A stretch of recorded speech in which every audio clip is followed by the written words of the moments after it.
Hello বন্ধুরা, আমি Sujit. Welcome to my another video. দেখো বন্ধুরা, বলতো এটা কি গাছ? এটা হচ্ছে হাইব্রিড কৃষ্ণচূড়া। 1 বছর আগে আমি নার্সারি থেকে চারা এনেছিলাম, সেই গাছের এখন ফুল এসেছে। দেখো বন্ধুরা, এইটা হচ্ছে ফুলের কুড়ি। এখন যেহেতু ছোট, সেই কারণে আমি এই গাছকে খাবার দেবো, যাতে খাবার দিলে গাছের গ্রোথটা ভালো হয়, ফুলের কুড়িটা ভালোভাবে বাড়ে আর প্রচুর পরিমাণে যাতে আমি ফুল পাই। সেই কারণে কি কি খাবার দেবো তোমরা দেখতে থাকো। প্রথমে এই যে খাবার নিয়ে নিয়েছি।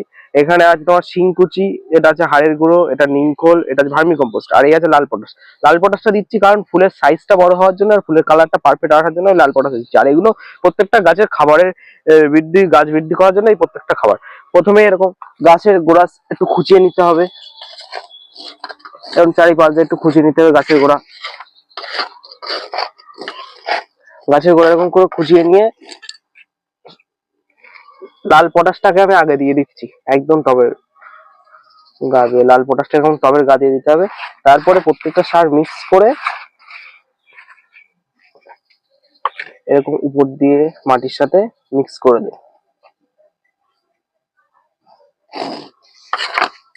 এইভাবে উপর দিয়ে মাটির সাথে মিক্স করে দিলাম। গাছে সার দেওয়া কমপ্লিট। সার দিলে সবসময় মনে রাখতে হবে জল দিতে হবে। সার দেওয়ার সাথে সাথে গাছে জল দিতে হবে। সেই কারণে আমি গাছে জল দিয়ে দিচ্ছি। যখনই গাছে তোমরা সার দেবে অবশ্যই জলটা দেবে।